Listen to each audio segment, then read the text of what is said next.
federal acquisition. It's undergoing a profound set of changes here in the last few months, and I think a few more to come. So let's go ahead and get started. So just a very little bit of background on me. I'm 30 plus years in GovCon business development, almost entirely federal. I'm pretty familiar with the federal acquisition regulation, but I'm not a contracts authority or a contracting executive. My background is mostly business development, capture and proposals. So certainly I have dealt with the implications of the FAR for many, many years, but I don't claim to be a detailed expert on the actual implementation of it. But the main thing is that for the purposes of this discussion, I'm here to represent the user community, the people on the GovCon side who are doing federal work and having to deal with writing proposals, running captures, doing client engagement under a revised federal acquisition regulation. So let me give you a quick agenda here. I'm going to give you an introduction to the Revolutionary FAR Overhaul RFO process, what's going on and what's been accomplished to date. I'm going to talk to you about how those FAR changes, I'm going to give you a representative set, by no means exhaustive, because the FAR overhaul is extensive. But I can talk to you about how it's going to affect how you talk to clients, how you're going to run your captures, how you're going to do your proposal, how you're going to react and respond post-award. I'll give you some thoughts and suggestions on some next steps to take to prepare yourself for what's coming. And then we'll have some time for Q&A, as Summer mentioned just a moment ago. Let me give you a quick introduction into the Revolutionary FAR Overhaul. So what is it? Well, the Federal Acquisition Regulation has been around since the 1980s, so it's been around for a long time. It is the overarching regulation for all federal government acquisition. An ambitious and I think really unmatched overhaul of the FAR has been done over the last few months here. All the FAR parts, all 50-odd FAR parts have been revised initially using what's called class deviation guidance. We don't need to get into what that means, except to say that those changes are in force. There's going to be a comment period and then formal rule writing and another set of updates here to come to varying extents and over varying times here in the next few months. Some things about the FAR changes. First of all, there are some FAR changes which I think are absolutely terrific. A lot of the FAR language is being rewritten to really just make it more accessible for the user, not just the contracts professional, contracts practitioner, but for BD people, capture people, proposal professionals like me. A lot of the redundancy in the narrative in the FAR is being removed. They're going to do more hyperlinking, cross-linking, kind of using some modern technology techniques to really make the FAR far more accessible to the practitioner of GovCon business development. So what are the kinds of changes that are going on? First of all, the intent of the FAR changes is to remove to the greatest extent possible any content that is not grounded in statute, grounded in law. So if you had content in the FAR, and there was quite a bit, that was best practice or guidance or advisory or examples, much of that content's being moved. It can be moved into advisory guides. There's a FAR companion guide, which contains a lot of that. And some of it can be made available to agencies to do with as they will. We'll talk more about agency authorities changing in just a few minutes here. But I think the important thing to remember here is that that content that is being removed from the FAR no longer appears in the regulation itself. So it no longer conveys the impression that it is mandatory. Instead, is now becoming advisory or being put into a companion guide. One of the major FAR themes is delegating far more authority for decision-making in the contracting process to acquiring agencies. So instead of things being more or less prescribed in an overarching enterprise-wide regulation, authorities are being driven down to acquiring agencies on the premise that contracting officers, procurement officials, executive at those agencies know what's best for the mission. And if we want to get things done the right way for the best possible mission outcome, we should give those agencies more power to decide how they're going to proceed with acquiring the needed capabilities. You're going to see a lot in here in this particular presentation about promoting competition. The government has made clear that there's going to be preference for acquiring commercial products and services. If you want a rigorous definition of that, I suggest you go to the revised FAR Part 2. It's all available online. I think there's a link to it later in the briefing. But the government's made it clear that acquiring commercial products and services is preferred, and preferably, by the way, through existing GWACs, government-wide acquisition contracts, and especially those which are designated best in class by the Office of Management and Budget. So there's real guidance to industry about how to position yourself to take advantage of this really relatively new and emphasized government preference for acquiring commercial capabilities. And now it doesn't have to be capability that is, on the box, in the box, on the shelf today. You do have to have marketplace presence. There's allowance for making minor adjustments to commercial products or making extensive adjustments. A lot of the allowable extent for that will be at the discretion of contracting officers and, again, the procurement officials at the acquiring agency. So this is really a significant impact for companies that want to do business or are doing business with the federal government. And then finally, there's a clear emphasis on accelerating acquisition timelines to the point where the overarching guidance for acquisition is saying you don't have to be bound to, if you're a contracting official deciding on acquisition strategy, you don't have to do it in one of the ways specified in the FAR. There are non-FAR capabilities like OTAs, you may have heard of, right? Operational transaction authorities, CSOs, commercial solution offerings that give you alternative non-FAR means for acquisition as well. So the government's really giving agencies far more flexibility and authority to decide what's the best way to acquire the capabilities we need quickly and cost effectively. So there's lots of impact. And by the way, the changes I've just given you really are a few of many, I think, thematic changes we see running throughout the FAR. So there's other things as well, as many of which I'll touch on here in the presentation. So here you have a typical BD life cycle, right? It starts with strategic planning, usually an annual event for most companies. And then we kind of get into the building a pipeline, opportunity identification, qualification. For those bids you've down selected to, you commit to, you're going to capture, doing all your preparatory work pre-RFP. Then an RFP arrives, you begin your proposal process, you deliver, and then there are post-award implications as well. And in fact, what I've extracted here on this chart are things for you to think about in each of these stages, how those things may be different for you in the coming years. So strategic planning, think hard about how the government now wants to buy through GWACs and in particular best-in-class contracts, BIC contracts. You need to adjust your strategy, I would contend, potentially you need to adjust your strategy to make sure that you have access to the government-wide acquisition contracts that your customer is most likely to use, or customers are most likely to use. There may be a portfolio of them, it may be a smaller set. Regardless, the government stated a clear preference for how to buy. Now, how acquiring agencies respond and implement to that will be up to the agencies. So there's a derivative feature of that as well, which is you will need to be talking more to the key acquisition officials at your key customer agencies as well. And in fact, the FAR revisions give you greater latitude, give the government greater latitude to have conversations with industry on exactly those sorts of topics. Now, once you've rethought your strategy, now you think about refocusing your pipeline. What are those things you're going to qualify that you might not have qualified last year, or vice versa? What are those things you might have bid on, made a decision to bid last year that this year it looks like they're no longer possible? So for example, if the government's going to go forward with a clear preference for a particular commercial type of capability or product, and you don't have one, okay, you need to consider what does that do to the probability of you being able to win that bid, even after a well-run capture and proposal, if the government's stating a clear preference for buying a certain way.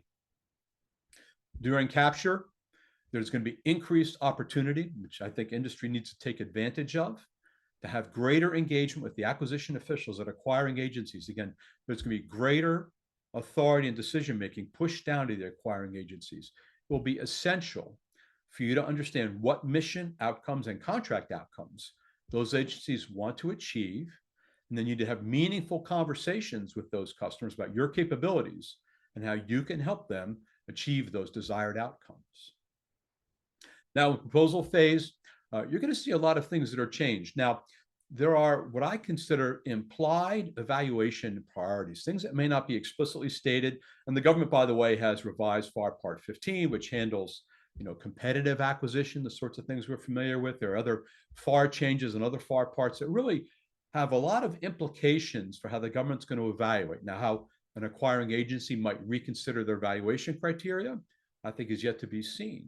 But you need to think hard about the government's stated priorities. So if you come up with a solution, and maybe you've got the ability to embed commercial products in that, is the government acquiring agency can perhaps make allowance to give you a better score a strength, and for instance, in a best value determination, because you're basing a solution on commercial products, even if you have other non-commercial capabilities embedded as well. So that's just one hypothetical, one example. And then finally, post-award, will we see protests that address things like, have offers correctly responded to the FAR changes? Have they been understood correctly? Might there have been flaws in the evaluation that the government conducted? It happens. And those are some of the ways that you might want to consider and think about protest intelligence and responding to your post-award or your award notification. Right, so let's talk about some specific impacts. Okay, so you're in the early stages of strategic planning now. So your annual event, or maybe perhaps biannual event, you reconsider what your strategy is. So you have some likely priorities that are coming out of the FAR revisions. Preference for required use contracts, as they're called. You can look that up in the FAR. Best in class, GWACs, which I've mentioned already a couple of times. Existing shared services contracts, another type of contract arrangement. Again, all these things now have government preference that may not have been there in the past. Also, the FAR has made it very, very clear that the government should focus on acquiring based on outcomes. There should be less emphasis on the how and more emphasis on the what we're going to get. Are we going to achieve the desired result? And I say mission outcome, it could be contract outcome as well. Also, contracting officers are being given guidance to think about risk management and acquisition. Don't necessarily go for the lowest risk avoidance approach. Rather, accept risk in order to acquire the best possible outcome, but make sure those risks are mitigated. So be wise in your choice of risk level as you develop your acquisition strategy. That's the government's guidance now to acquiring officials, acquisition officials at acquiring agencies. Now, how can AI help you with this? Well, first of all, a generative AI platform, and by the way, Procurement Sciences, who I work for and I'm representing here today, makes Awarded AI. That's our platform. Is one of the GovCon BD domain-aware platforms. Allows you to do things like, for example, analyze the FAR changes, correlate them with strategic risks to your existing pipeline and strategy, and give you recommendations for ways you might want to evolve your strategy in response. Now, that's at the FAR level. You can also start analyzing changes in your customer agency acquisition documentation, their acquisition playbook. You can use AI to analyze that as well and forecast likely changes in customer acquisition patterns. And from there, then, you can begin to consider how are you going to change your strategy to adapt to really, again, a profound set of changes in the way that the federal government wants their agencies to acquire capabilities. And in fact, what you have on the right there is just one quote from the FAR. This is actually from FAR Part 10, which has to do with research, market research. Okay, the government's stating clear preference there, right? Maximum extent practicable, right? Must procure commercial products and services. And there's some of the language there on how they prioritize those preferences. So that's just one quote there that instantiates what I'm speaking about here with regard to the FAR. You are going to want to spend more time on agency engagement. Now, this would not necessarily be agency opportunity specific engagement. This would be more executive level engagement, speaking to, for instance, to the acquiring agency's senior procurement official and understanding broad brush, what is their thinking on how they might change their acquisition strategies? Because again, more decision making is being driven down to the acquiring agency level and really to contracting officers as well. We also, I mentioned a moment ago that COs will be asked to use more risk management methods rather than just assuming that the lowest risk is the best. Okay, rather risk needs to be something that you trade off. And of course, because of the content that is being removed from the FAR itself, you need to understand how agency playbooks and agency regulations, for example, in the Defense Department, you have the DFARS, right, the Defense Federal Acquisition Regulation. How are those things changing as well, right? So you can use AI to help you do all those things, ingest all this information, synthesize it, look for changes. There's what's called diff analysis. You can look for differences before and after those sorts of things. And I've written a series of articles, in fact, on LinkedIn, looking at some of the FAR parts, not all of them, but how those changes impact BD and capture and proposal work. So there's content out there for you. You can look for places in the customer organization where responsibilities and authorities are shifting. And generally, inside the acquiring agencies, those authorities are going to increase. So who are the key people? Who do you need to speak with, and who should you send in to speak? Should you send your CEO? Maybe. Maybe you want to send your senior contracts executive, because then people might share acquaintances. They might share certainly a common language and understanding of what the contracting world is doing and where it's going, those sorts of things. So you need to think hard about building a plan for increased customer engagement. Make sure you understand why and how acquisition strategies are going to change. Those are what I would call points of leverage in the customer organization. And you will continue this. This will be an ongoing thing. It's not a one and done. Don't send your CEO in or your senior contracts executive once a year to your best customer agency. Send them in every couple of months. Ideally, equipped with something valuable to say. And then once you've done that, maybe you want to reconsider replanning your strategic engagement, having ongoing adjustment to your strategy, because it's not going to stand still now. We're in a period of dynamic change, and setting strategy once at the beginning of the year and then never revisiting it is something I think you want to avoid. You're going to need to be more flexible and adaptable, really for now, certainly for the next few years, as we settle in and all these adjustments become finalized. So let's talk now about how the FAR changes are going to impact the early stages of your growth process, bid identification and qualification. Now, if you go out there and you look at, the aggregators of information on sam.gov and, from the official platforms like that, there are hundreds of thousands of opportunities out there. And one of the business development team's tasks is understanding how to winnow that list down to things that look like they are worth qualifying, at least worth considering. And how can you quickly winnow that enormous number of opportunities down to things that are meaningful? And in particular, in a changing environment, it begs the question of what does meaningful mean now? What's right for the company may just change. And there are clear government preferences, again, expressed in the FAR revisions. There's clear preference for commercial products and services, and also non-developmental, which is I interpret personally, my opinion, as, don't write a contract with somebody unless you absolutely have to, where the vendor is going to have to define the requirements and start from scratch and build something. Okay, we want to try to minimize that. If there's a commercial product out there or something we can acquire non-developmentally, let's make that our preference. Another thing is that there's discouragement for the government, for contracting officers to extend contracts due to timelines creeping up, lack of planning, whatever you want to call it. In the past, it's been very common for contracts to get extended repeatedly, and to have an acquisition delay. That's, there are incentives now, and there's language now in the FAR that, is a message to contracting officers, don't delay. When it's time to recompete or have a follow-on, do it. Don't allow time to elapse and to time be the factor in making a determination of what you're going to do. So you need to now review, among other things, you need to review forecasts and RFPs. I mentioned before, the aggregators do a lot of that. The people are looking at, again, sam.gov and other types of, federal aggregation of federal opportunities. Review forecasts. You might also look at previous RFPs or draft RFPs or draft statements of work. Look for requirements that indicate a preference for contract vehicle or opportunity to bid a commercial product or service. So those will sometimes be implicit, sometimes be explicit, but you're going to want to keep your eyes open for that during this process of filtering the pipeline down to the opportunities that are worth investing time and effort in qualifying.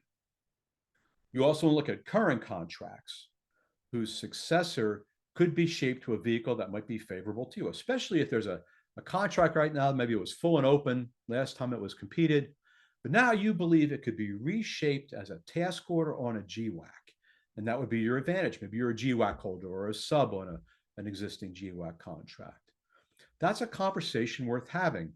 And if you can make the case, it's to the government's advantage to do that, to the acquiring agency's advantage, that's a conversation you should be able to have with contracting officers.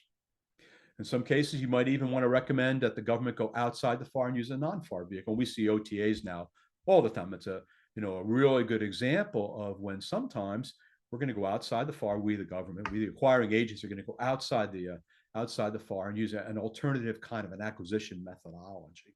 And where, again, OTAs have been around now for like 2-3 years. They kind of exploded into consciousness. They're very commonly used now. We're going to see CSOs, commercial solution offerings, I think more frequently as well. And I think that's starting to percolate into the acquisition sphere as well. There are some changes in how set-asides and socioeconomic categories are going to be handled. They are all still there. Nothing has changed with regard to their use and availability. However, some of you may have been familiar with the rule of two, where if the government survey did market research and found two qualified small bidders, it was more or less mandatory in certain circumstances, then you make a small business.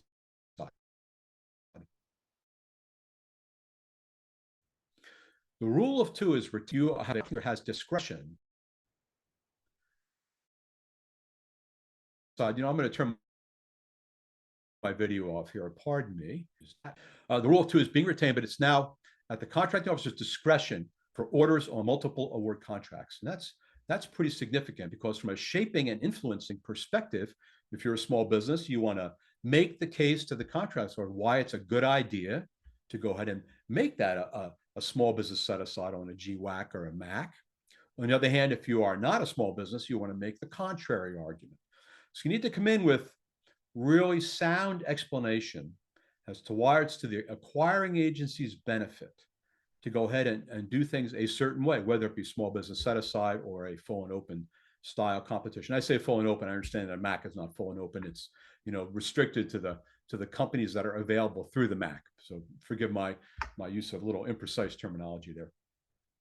So you should be using AI to try to identify opportunities where set-asides may have yielded poor outcomes for the customer to shape away from small businesses, for example, or to shape opportunities to perhaps a GWAC where you are an offerer, but the incumbent is not, or to shape an opportunity to an OTA if that's appropriate and allowable. You also need to alert your business development team to the idea that there are now J&A documentation thresholds and required content. That's also significant, a little bit too technical to really to get into in the short amount of time we have here, but there are changes in J&A documentation thresholds that are relevant. Okay.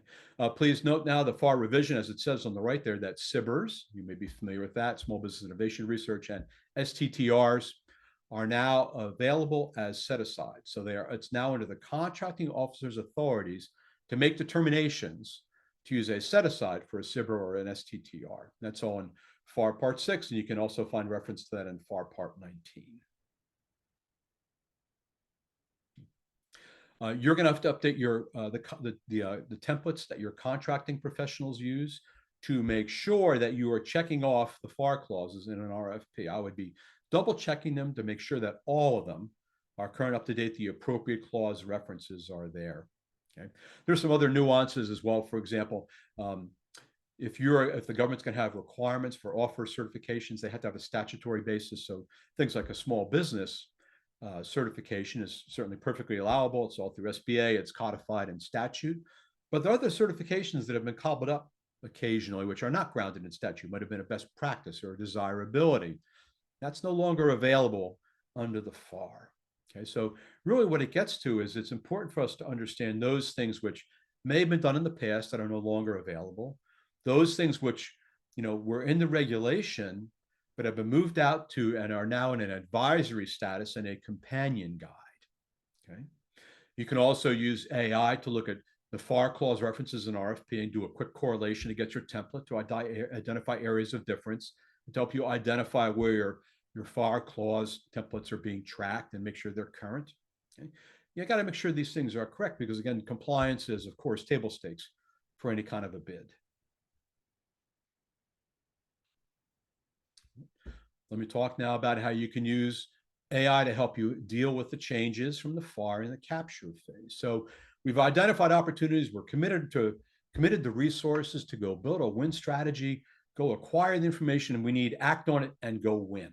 Right? So it's all really under the heading of pre-solicitation shaping is how we engage with customers at the acquiring agencies and how can AI help us do that. So as I've already mentioned a couple times, you should plan on more local industry engagement. By local, I don't mean geographic. I mean with your existing customer base and with the customers in the acquiring agencies. for how they plan to acquire capabilities, because now there's more emphasis on them coming up with alignment to mission needs and mission outcomes. There'll be more opportunities for interchange with market research. That's all covered in FAR Part 10. There's more opportunity for dialogue, although the market research vehicle itself has been changed to emphasize understanding industries, commercial products and services, which is also an interesting outcome. It remains to learn how that's actually going to be implemented. And again, of course, I've emphasized, if you have commercial products and services, a commercial catalog, you're out in the commercial marketplace. And I think the language in FAR Part 2 for the definition, commercial products and services, this cannot be marketed to other government agencies. That's not commercial. It's got to be available in a commercial marketplace where the general public or some equivalent body has access to what you're offering. So the government's saying, we want more of this. Okay? And you can see on the right there, different kinds of pre-solicitation areas where you're going to do this kind of shaping there. Right? You can have AI help you, first of all, look at what your customer is saying about these changes, in particular, what they might want to speak about in a shaping discussion. And again, it doesn't have to be about shaping the RFP itself. It can be about acquisition strategy, evaluation, criteria, selection. It can be about top-level requirements for a future PWS. So you're not just limited to waiting for an RFP when we talk about shaping or a draft RFP. So you can use AI to do sentiment analysis. You can talk to the government about ways to adapt your existing commercial products and services to their needs. So you're showing how you might evolve your offerings to match their needs. Perhaps then they will open the aperture to make such offerings now something that they will allow and evaluate. And you can use AI to draft all kinds of prep material. You can have AI draft your call plans, industry questions, leave behind content, all these sorts of things. Now, I do want to emphasize with any generative AI platform that gives you that kind of capability to give you capture and BD support artifacts. AI generates a great draft, but you can't just take that kind of content and run with it. Whoever is the recipient of it needs to take ownership of it and make sure it is tailored and clear and reflects your emphasis in the final product, certainly before you would ever give it to a customer. And that's to be reflected in proposal development as well, but it's just as important when you're writing capture artifacts. I mentioned a couple times we have these companion guides now where much of, but not all of, the FAR content that was examples and best practices, content not grounded in statute, much of that is now going to companion guides, which are really advisory content on historic best practices and examples, case studies. You see all the examples there on the graphic on the right. This is all good guidance for contract officers. And in fact, on the FAR Revolutionary FAR Overhaul website, there are even practitioners' albums with specific guidance and videos that are really targeted at contracts professionals on the government side that are available to the public. And you should be looking at those and understanding how the government is encouraging contracting officers to think. So again, AI can help you with this. You can ingest and summarize companion guides and playbooks. You need to have the functionality in your AI platform, a chatbot to which you can upload documents and then have it give you, allow you to prompt it a certain way to do a synthesis or an analysis or to, cull out those things that are important to you. That's all part of prompt engineering when you use an AI platform, any Gen AI platform, or most Gen AI platforms. Some things you might want to extract from companion guides might be historically, what did the government imply would be appropriate evaluation criteria? Not literally what were evaluation criteria, but what are things that are implicit? So when the government says they want something that's rigorous, or they want something that's flexible, or they want something innovative, what does the government really mean by those things? You can extract and make inferences about those sort of key ideas and words using companion guides, as well as the FAR and agency playbooks and other documentation. So that gives you guidance then to things to include in your solution.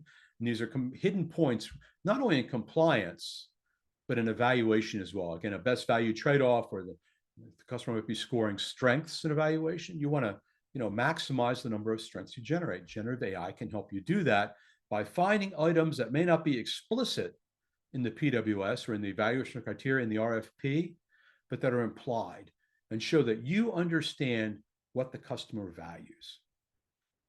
You can also look at how agencies have evaluated in the past. You might have historic proposals you've bid before or historic RFPs that are available from the aggregators. Okay, you can acquire those past RFPs, and you can look at your past proposals to look at things that scored and didn't score, and then correlate those with what the companion guides and the revised FAR are saying to understand if those will score well in the future. If they scored in the past, maybe they will, maybe they won't. Maybe now how the government is prioritizing says that something that scored well 2 years ago might not be how they're thinking today. So this will give you some insight and some ways to think about that. Again, all really inputs to your capture process, which is, after all, about identifying and resolving unknowns, filling those gaps in your information and then acting on those gaps in your information. Modular contracting is an item I thought was very interesting. It's only talked about really in FAR Part 39, which is about information and communications technology. And I think also it applies to construction. Yes, construction and commercial products. And you can see that the government made some changes there to promote the idea of getting the award done in less than 6 months and getting the RFP awarded in less than 6 months, pardon me, and then getting delivery of whatever the outcome is, in a year and a half or less. That's really emphasized in other ways throughout the FAR revisions. One thing you can do is use Gen AI to look at your past historical performance, maybe your program management reporting, maybe your CPARs, where maybe you've been doing incremental modular contracting, but never hung that label on it. You've actually got that in your past performance, and you could, in a proposal, identify it as such as areas or programs where you have experience doing this kind of modular contracting. You could also do sentiment analysis on an RFP if you have an RFP or draft RFP in hand, or even a draft PWS, and look at how it's worded and look at the delivery schedules and ask yourself and have the Gen AI give you input on whether or not modular contracting is applicable. And if it is, play that up in your proposal and say, we're going to use modular contracting techniques because we recognize the government desires proposals to be awarded in a timely way, and in particular, high assurance of timely delivered of mission outcomes, contract outcomes, deliverables.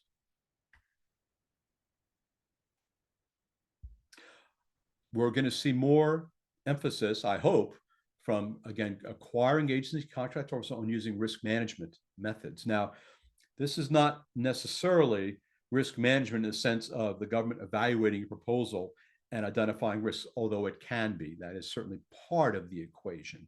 There are a number of risks that contract officers need to take into account. There are compliance risks, there's supply chain risk, there's tax implications from acquiring in certain ways, certain states and locales and things like that. So there's all kinds of risk factors that contract officers need to take into account. And there are reporting obligations, by the way, that go with all that.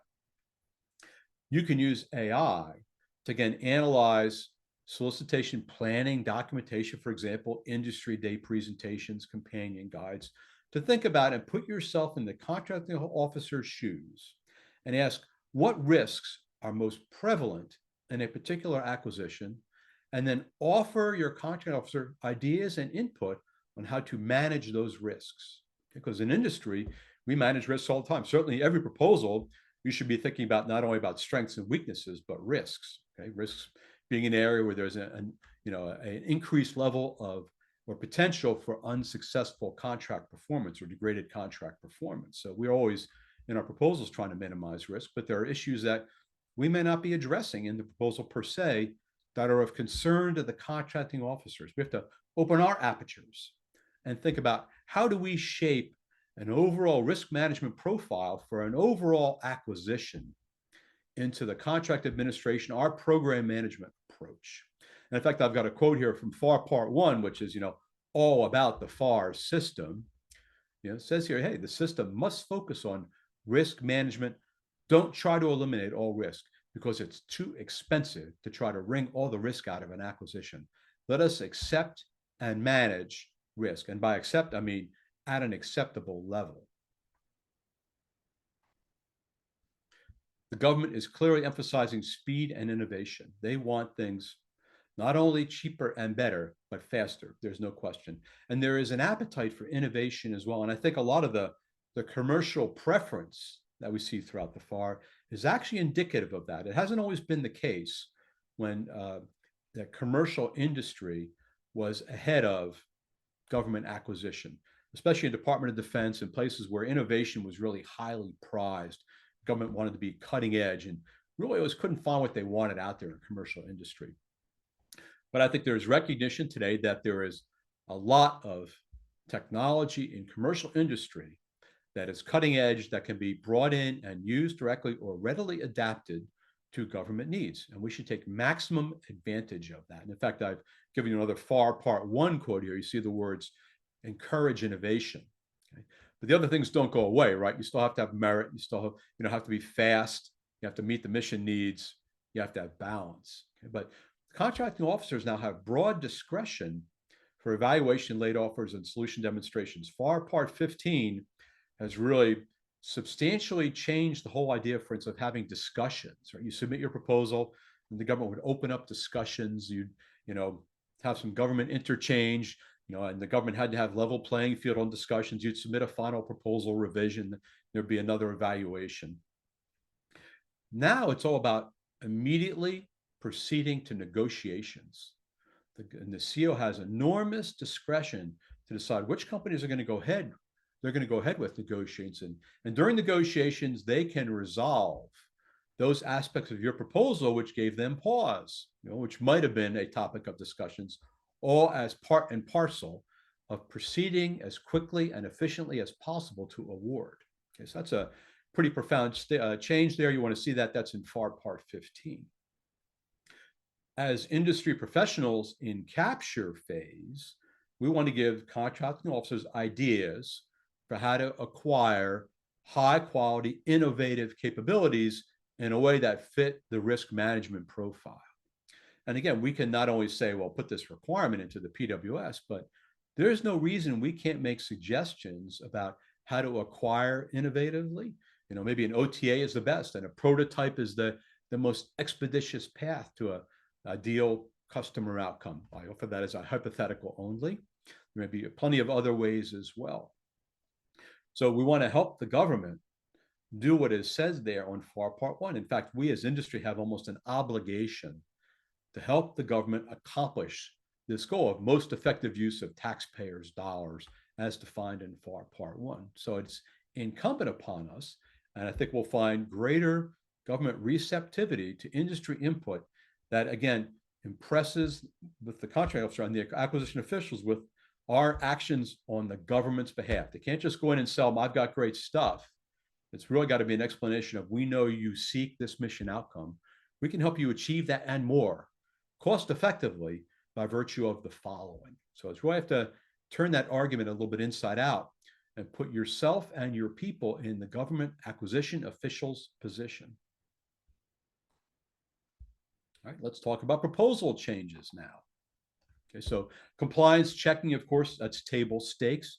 Hard to win if you're not compliant. In fact, usually you are not eligible for award if you're not compliant, unless the government goes through some kind of a revision process on proposals. There are many, many FAR clauses that have changed. Some have been deleted, some have been consolidated.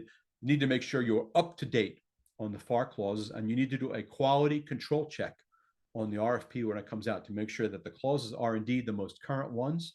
And you need to identify discrepancies to the customer immediately. Okay, so you'll want to check those FAR clauses. If you are using templates, AI can help you update your templates, understand what the most recent clauses are, which, by the way, I'll capture. I think it's FAR Part 52, 53. One of the final FAR parts is basically, just the most current list of FAR clauses. So let's make sure your templates are up to date, that you understand what those clauses mean and how they may have evolved and changed. Okay. And of course, you'll be looking for the possibility that there are items that are in the RFP that maybe just are no longer permitted per the FAR or per some other regulation, and you have to go through then the effort of pre-award protests. You want to be ready for that. That's just it's a thing that happens that you have to resolve, and best to resolve it obviously before you write the proposal. If you saw a flaw in a solicitation, you have to identify that pre-award. You can't write the proposal, submit it, and then complain there was a flaw in the proposal, a flaw in the RFP. That doesn't work. You have to have more enhanced solutions. Now, I as an AI practitioner myself and have been using AI to help write proposals, it is essential that you differentiate your solution, not only because of the FAR. It's really easy to generate generic, low quality, or mediocre proposal content using AI. And the government, frankly, doesn't want to have to evaluate that stuff. You need to make sure that your proposals clearly differentiate your offering, the unique value you offer, along with the features that create that value. And by value, I mean improved mission outcome, improved contract outcome, one or the other. And you have to provide proof. Evidence is going to be more important than ever because of the FAR changes, because we talk about outcome-based contracting is also in the FAR. I haven't used those words here so far yet, but outcome-based contracting is also an item mentioned in FAR revisions. The government is to be focused on achieving outcomes. So you have the non-traditional contracting solutions that might be appropriate, like an OTA, for instance, that an acquiring agency might work with. Okay, that's certainly something. You might see different ways to score and write evaluation criteria for scoring purposes in performance or outcome-based proposals. Okay, so you need to make sure, and AI can help you to do this. AI you can use for many AI products. You can use to review draft proposal content against requirements, pink team, red team kind of stuff. And by the way, in addition to human review, I would never rely solely on an AI to do a red team or pink team review. But you can, among other things, make sure that your proposal makes clear the unique value you offer, and that is supplemented with information that makes clear how you're going to deliver it and what proof you offer that it's not vaporware, not just a fictional thing. Proof will be more important than ever. One of the things you can do with AI to facilitate differentiating your solution is look at your past performance. Where have you done things that were well received? Or look at your CPARs, the Contract Performance Assessment Rating System. Right? You, of course, as a company, receive your CPARs. Look for areas where your CPARs had you evaluated as excellent. And in those are exceptional. In those areas, pull that information into your proposal as reference for the fact that you have done this before and your customer has appreciated and recognized your contribution as being outstanding. Okay. Now, you can also continue to use AI to help you post-award as well, and AI can help you with that. And again, there are FAR changes that are going to affect the post-award process. So first of all, and I thought this was very, very interesting. I'm looking forward to seeing how this is resolved. The government is clearly encouraging industry to protest first at the agency level. And now, many companies go straight to GAO with their protest. I will express a personal opinion. It's no more than that. I think a lot of companies felt that it was a little bit awkward going back to an acquiring agency after they had evaluated your proposal to say, yeah, we don't agree with how you evaluated. And we're going to hear the reasons, the legal grounds why we think you're wrong. Okay, that's kind of an awkward spot to feel like you're in. So companies would simply bypass agency protests, go right to GAO, Government Accountability Office. The government is trying to reverse that trend. So when you do have an issue, you go to the acquiring agency first. And the government's done some things which I think incentivize industry to try to do that. For one thing now, the acquiring agency must respond promptly to a protest at their level. Okay, you can't have an extended wait time. And also, while your protest is being considered at the acquiring agency, the window for a GAO protest remains open. Okay, so those are, I think, significant changes there. Now, how that changes your post-award posture, I think, is going to depend on how your company feels about the acquiring agency. And again, you can look at historical protest history to the extent you have insight into it, since you usually only have real details on your own company's protests. Your general counsel may have significant experience, but not details they can share on how particular acquiring agencies work with protests. But AI can help you at least analyze your proposal, look at your award debrief, and try to correlate that with the FAR revisions and understand if the acquiring agency has correctly evaluated your offering, or if perhaps there is a flaw. And if so, where would you then go first? Would you go to the acquiring agency or GAO? That's a choice you have to make. But GenAI can certainly help you collect evidence to support the determination of whether or not you're going to protest. Now, GAO recently sanctioned a company that 3 times in a row submitted protest documentation written and turned in, written by an AI and turned in with insufficient review. And GAO found in all 3 cases there were fictional references as well as incorrect interpretation of the legal opinion. All of which is to remind you that it is essential that counsel prepare your protest documentation whenever possible, and certainly never take a Gen AI created protest document and turn it in. Don't ever do that. It's allowed to get, certainly you can use it as input for your process. That's fine. Okay, but I wouldn't trust any AI platform, regardless, with using it to actually create a citation and just signing your name and turning it in as protest documentation. And in fact, GEO sanctioned the company that after they did it for the 3rd time and got caught, they're being fined for costs.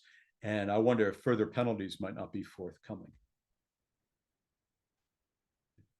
I wonder if we will see protests grounded in the FAR changes. Again, I don't have any particular insight into this. There's been a general downward trend in protests across the federal government. It's still a lot. And I think GEO would tell you it's a lot. And I think one of the government's goals clearly is to make the proposal evaluation so transparent and so clear that people understand why they were not successful. And I think in particular, to stop companies from gaming the system, especially if they're an incumbent trying to get an extension on a contract. But for the purposes of this presentation, you may find that there are times when an acquiring agency inadvertently did an evaluation or included in their evaluation something that was not part of the evaluation plan that was compliant with the FAR changes. There may be an inconsistency there, in which case, we'll wait and see if that comes to pass or not. If we in industry are diligent in tracking the FAR changes, we should certainly be able to identify places where an RFP is perhaps inconsistent with the FAR and feed that back, pre-proposal submission as early as possible, once the RFP is released.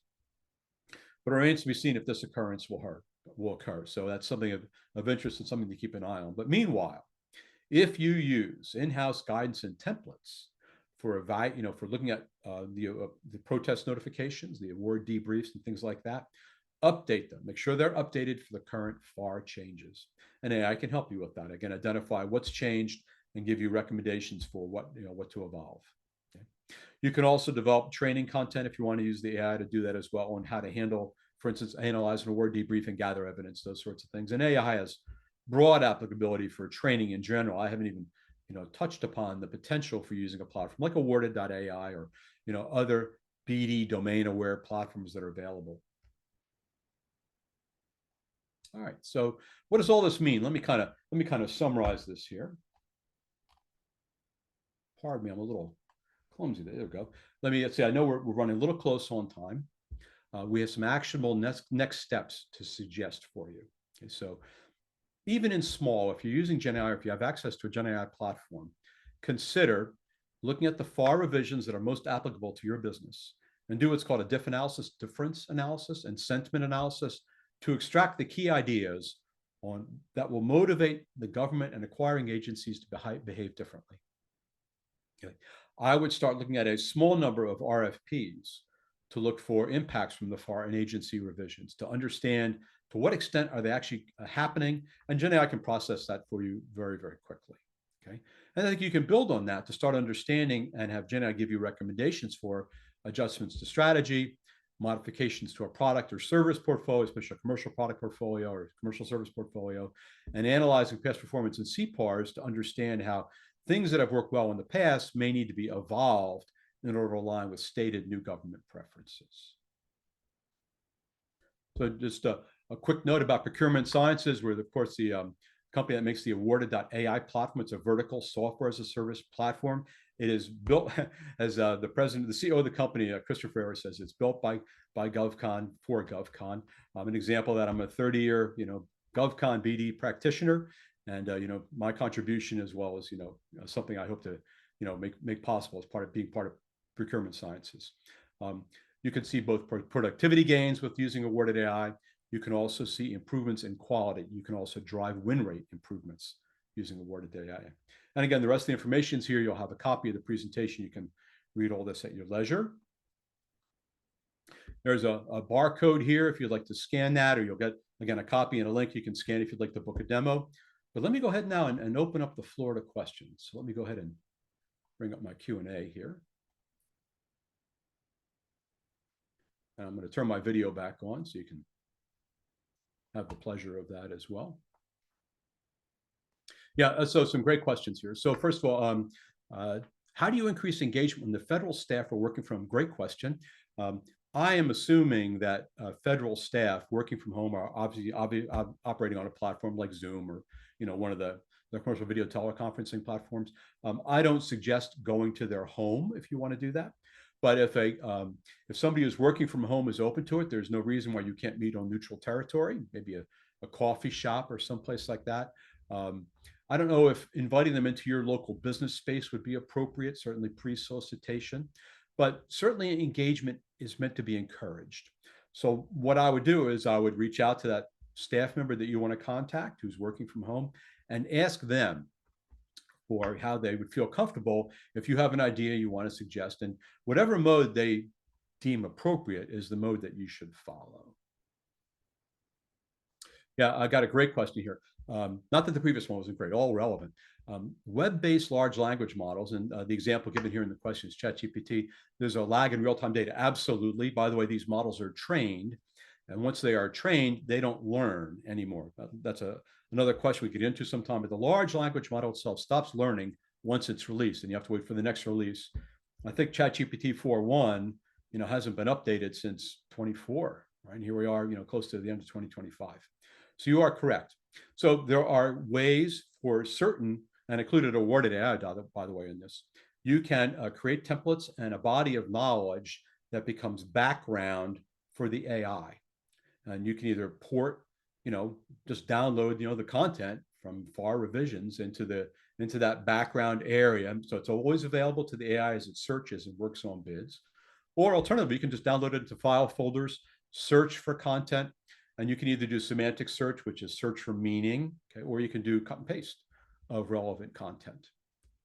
Yeah, great question. Let's see. Let's do another one. Yeah, it's a great question. How do you find poor outcomes? To me, finding poor outcomes is a kind of a capture BD thing. You got to go in and talk to customers. Okay, you're going to go gather data on that from that customer about maybe where they're, they feel like they're not very satisfied. If I find contracts that have been awarded and repeatedly extended, I'm wondering if it's because the deliverable hasn't arrived on time, or is it some other aspect of it. So I'm going to go do some research for that. But once I identified that opportunity, I'm then going to go pull the originating RFP and do some analysis on that and look for areas that might have been weak spots, and then try to focus on those. Yeah, there's a note here, a great presentation. You noted achieving mere compliance is now easier. This implies orals will be more important than ever. How can AI help in preparing, delivering orals? Yeah, that's just a fact. I think, in fact, AI is really, the cause of this. Because AI lends itself to increased productivity, more companies are bidding. There's no question. I actually am aware of a couple of competitions that were canceled by the government because they got too many responses, and it was just more than they were equipped to evaluate, and they had to go back and rethink their acquisition strategy. I at least know of two strategies that the government is using to get around the problem of being inundated with too much stuff. Okay, so one is you use orals, and in particular live orals, where the government can see your proposal team in action. Okay, so how can GenAI help you with that? Well, GenAI can certainly help you by ingesting your orals deck, the charts you want to brief, and then drafting a script. Okay? You can also record your dry run, generate a transcript, input the transcript to GenAI, and ask for critique. Okay? You can also have GenAI analyze not only for content presentation, but for sentiment. Is an idea being expressed not only in there, but is being expressed effectively? And are speakers speaking smoothly and well? So these are capabilities that are all resident in AI platforms. You can do that. By the way, the other key gate that I think we're going to see is more of these multi-gate acquisitions where you have like an early phase a very limited input from industry, typically very heavily evidence-based. Show us you have the following certifications. Show us that you have, give us proof that you have an accredited cost accounting system if that's required. Give us 3 examples of where you meet the requirement to have, managed an IT system with 100,000 or more users, that kind of thing. So these fact-based gates will then presumably narrow down the field of offers who are then allowed to bid on a subsequent, more comprehensive solicitation. So hopefully that's a good answer for that. I think that's all I'm going to cover here today.